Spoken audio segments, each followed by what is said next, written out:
च्या आदेशाप्रमाणे आजचे 9वे हवन कार्य बाबाचे सेवक आदरणीय श्री देवरावदादा ठाकरे यांच्या निवासस्थानी 11 ते 12 च्या सुमारास पार पडले। त्यानिमित्त एका भगवत कार्याच्या चर्चा बैठकीला सुरुवात झाली आहे। या चर्चा बैठकीमध्ये स्वयं शक्तिशाली सृष्टी विधाता भगवान बाबा हनुमानजी उपस्थित आहेत, यांना माझा प्रणाम। त्याचप्रमाणे मानवाला माणुसकीची शिकवण देणारे मानव धर्माचे संस्थापक आपणा सर्व सेवकांचे सद्गुरू महान त्यागी बाबा जुंडेजी सुद्धा या बैठकीत उपस्थित आहेत। बाबांना सुद्धा माझा प्रणाम। बाबाला वेळोवेळी सहकार्य करणाऱ्या आपणा सर्व सेवकांना आईची ममता पुरवणारी आई वाराणसी सुद्धा या बैठकीत उपस्थित आहे, आईला सुद्धा माझा प्रणाम। आजच्या चर्चा बैठकीला अध्यक्ष म्हणून लाभलेले आमचे मोठे बंधू मंडी परिसरातील मार्गदर्शक आदरणीय श्री जगदीश भाऊ बिवणे यांना माझा प्रेमपूर्वक नमस्कार।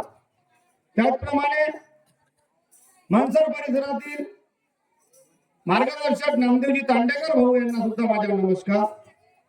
सालाई मोकासा या परिसरातील मार्गदर्शक आदरणीय श्री चंद्रबांजी शिररामे साहेब यांना माझा नमस्कार। मंचावर उपस्थित महादुला गावातील या व्यतिरिक्त इतर परिसरातून आलेले सर्व ज्येष्ठ सेवक, समोर बसलेले सेविका, बाळगोपाल, आई बहिणी सर्वांना माझ्या हृदयातून प्रेमपूर्वक नमस्कार जी।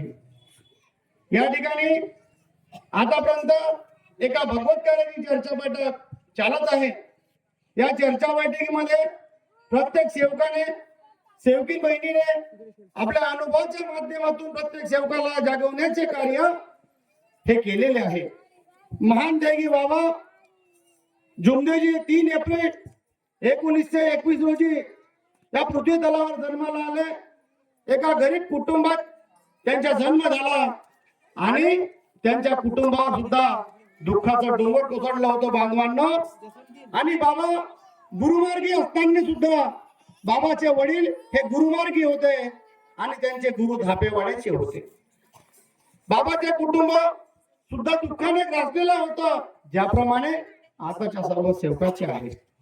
बाबा सैरावाला पडू लागले आणि बाबाने सुद्धा या मार्गाची निर्मिती, कुटुंबाचे दुःख दूर कशा प्रकारे होईल एका संन्यासाच्या माध्यमातून बाबाने सुद्धा या मार्गाला सुरुवात केली। हे पर्यंत बरोबर आहे।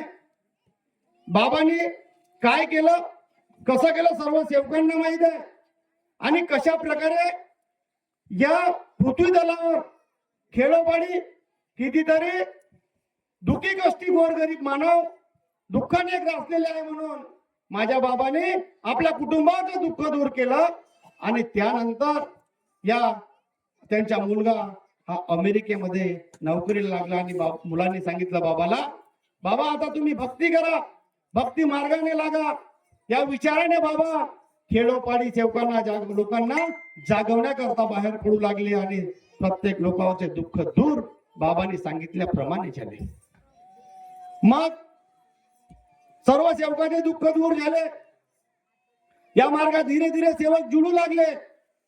जुळू लागल्यानंतर या मार्गाचा सेवक काय करतो, या मार्गाचा सेवक काय करतो, या मार्गाची सेवकीन काय करतो, आणि हे आपल्याला मी माझ्या अनुभवाच्या माध्यमातून सांगणार आहे बांधवांनो। आणि जेव्हा आपण या मार्गामध्ये येण्या अगोदर प्रत्येक सेवक दुःखाने ग्रासलेला होता, कोणीही सुखी मानव या मार्गाला जुळलं नाही। आणि जेव्हा या मार्गाला जुळलो तेव्हा दुःखी जुळलो आणि कोणी मानव सुखी जुळला नाही। म्हणून मी माझ्या गावचा अनुभव सांगतो, एका सेवकाचा सांगतो। सेवकाचं नाव आहे दिगंबर शेंडे। आणि या मार्गात येण्या अगोदर सेवकाची परिस्थिती काय आणि मार्गामध्ये असतानाच सेवक अधोगतीच्या मार्गाने कसा लागतो हे माझ्या अनुभवाच्या माध्यमातून सांगणारा बांधवांनो। होता दुःखाने हैराण म्हणून मार्गावर आला, होता दुःखाने हैराण म्हणून मार्गावर आला, तुला मिळाली समाधानी नको तू विसरू बाबाला, तुला मिळाली समाधानी नको तू विसरू बाबाला। बांधवांनो, या मार्गात येणारा प्रत्येक सेवक दुःखी आहे, कोणी सुखी मानव या मार्गावर आला नाही। आपण या ठिकाणी बसणारे सर्व सेवक सर्व दुःखी आलो, कोणीही सुखी आला नाही। जो या मार्गात सुखी आला असं नेंगरे दादा तो आपल्या स्वार्थासाठी आलेला आहे. माझ्या बाबाने रामटेकला 1984 मध्ये मार्गदर्शन केलं.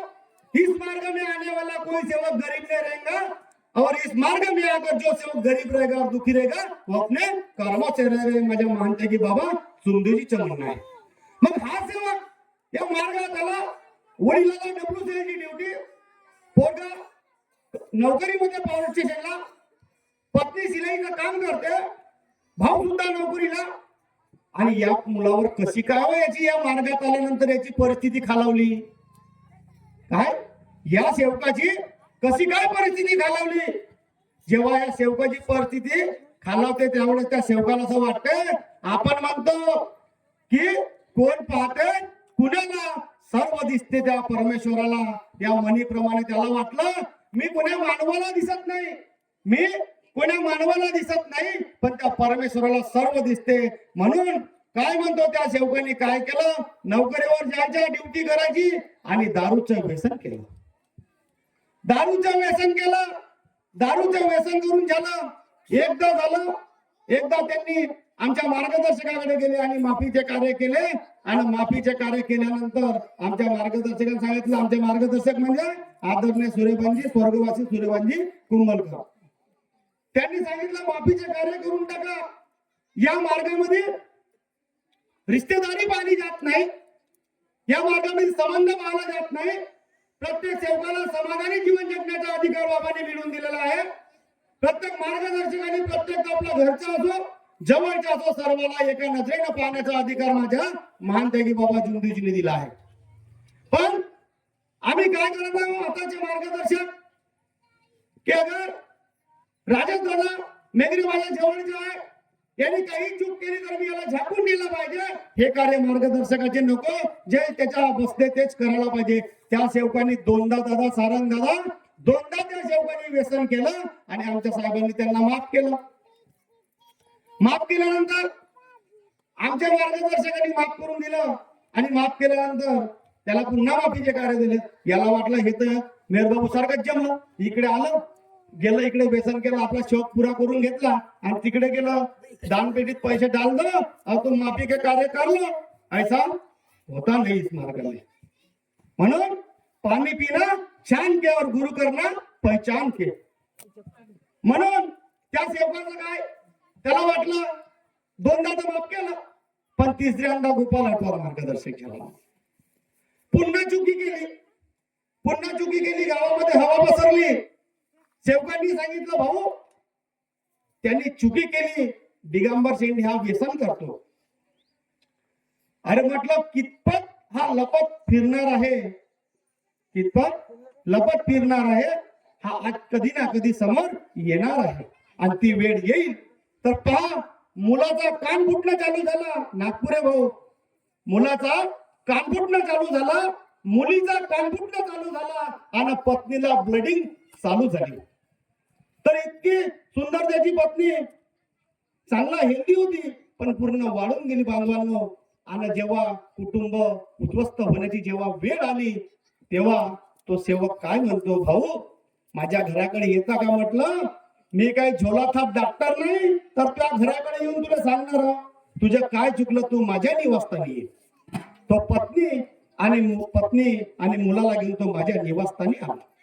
माझ्या निवासस्थानी आल्यानंतर त्याला आपली परिस्थिती सांगितली.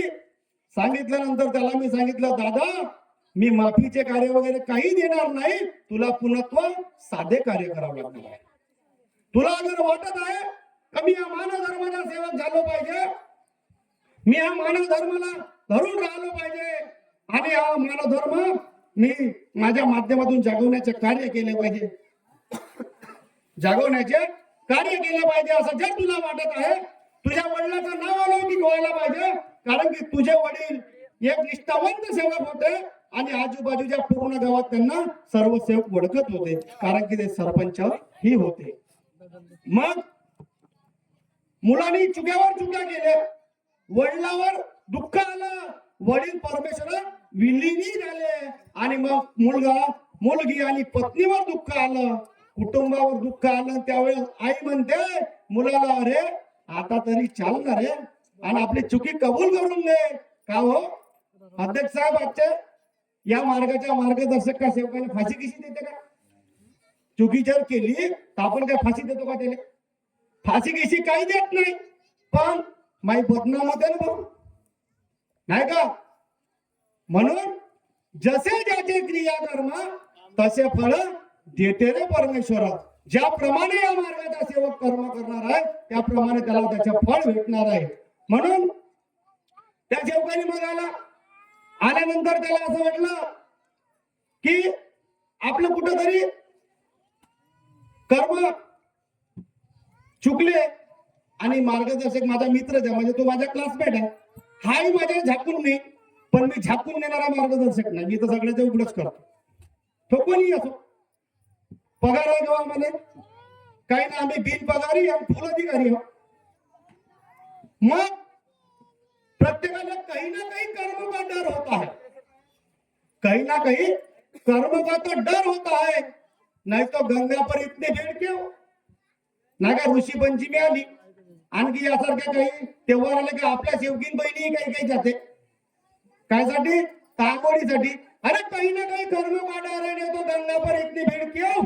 पाप विचार करते हैं सारे नहीं, और गंगा शरीर को धोते विचारों को नहीं.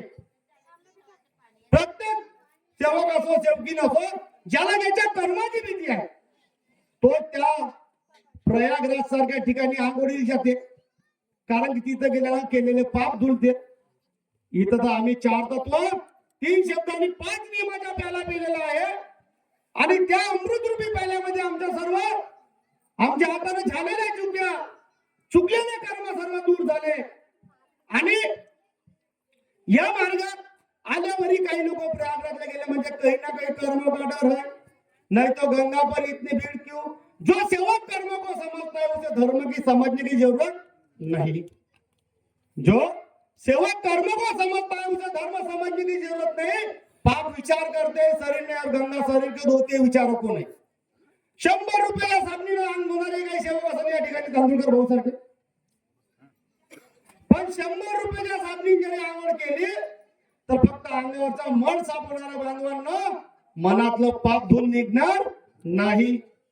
म्हणून पाप विचार करते शरीर नहीं, और गंगा शरीर को धोती है विचारों को नहीं. शब्द के भाव से पता चलता है सेवक कैसा है, शब्द के भाव से पता चलता है सेवक कैसा है, वरना घर के बाहर रखा हुआ पायदान उस पे भी वेलकम लिखा रहता है. आता प्रत्येक लोक नवीन घर बांधते ना, ठेवते का नाही? आता तुम्ही ठेवणं बंद करा, असंही नको करा, कारण की तुम्ही कधी बी तुमचं स्वागत आहे.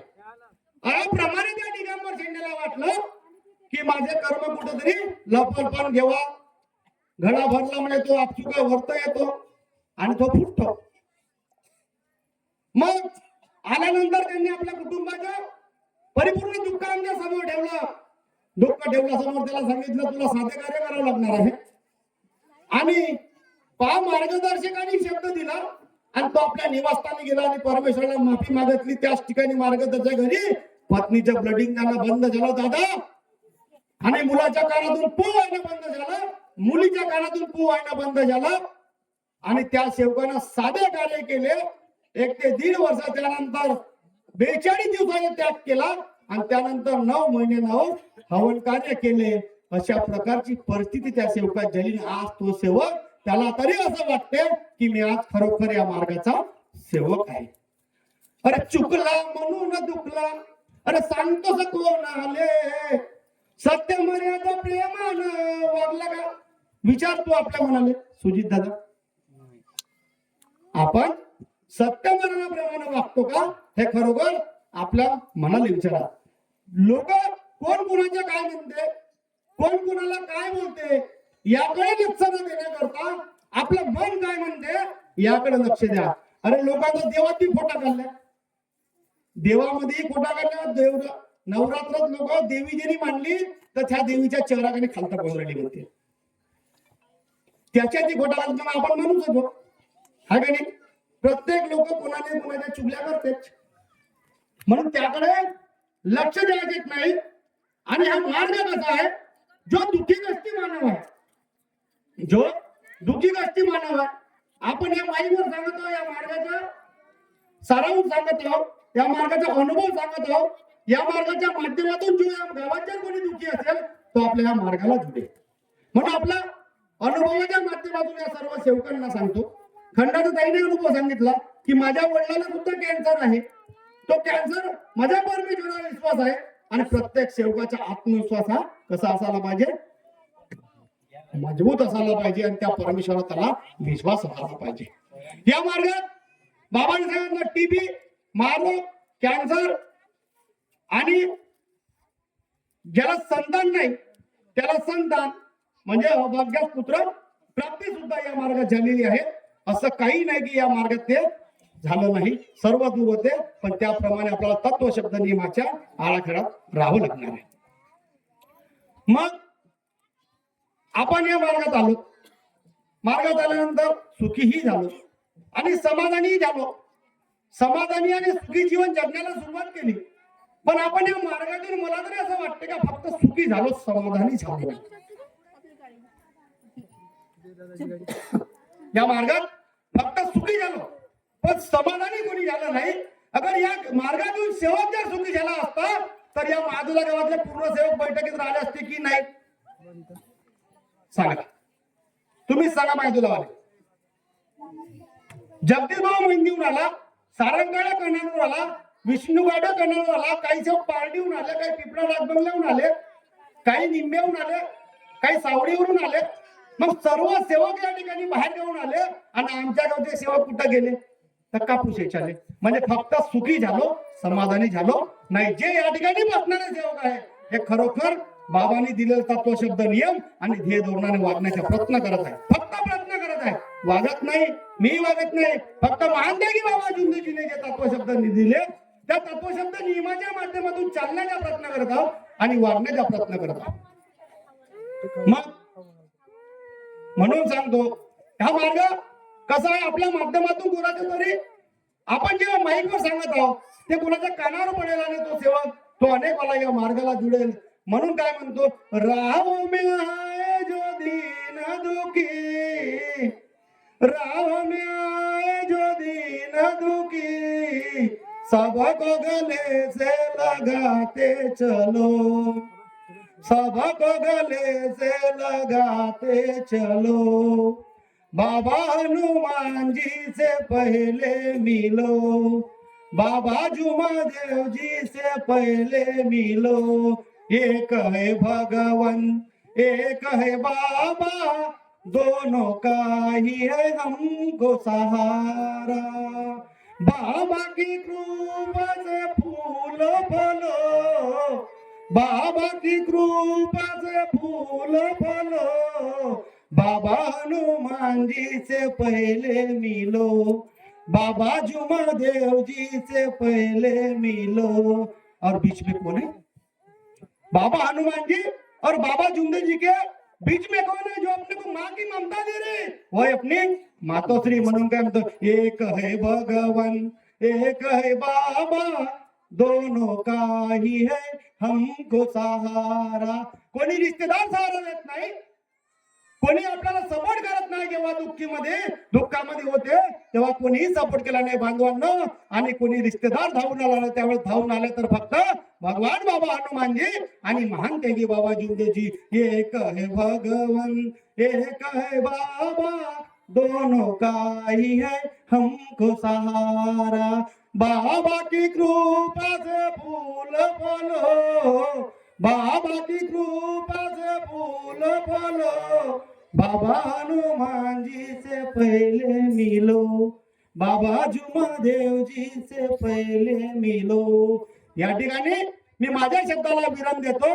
माझ्या मार्गदर्शना माध्यमातून कदाचित कुठेतरी कमी जास्त शब्द निघाले असेल तर मी सर्वप्रथम भगवान बाबा हनुमानजीला माफी मागतो, महानजी बाबा जुंदीजीला माफी मागतो आणि वाराणसीला माफी मागतो. आजच्या बैठकीचे अध्यक्ष आदरणीय व्यासपीठावर सर्व ज्येष्ठ मार्गदर्शक ज्येष्ठ सेवक, समोर बसलेले सर्व सेवक सेविका, बाळगोपाल आई बहिणी सर्वांना मी इथेच आपले शब्द थांबवतो आणि सर्वांना माफी मागतो.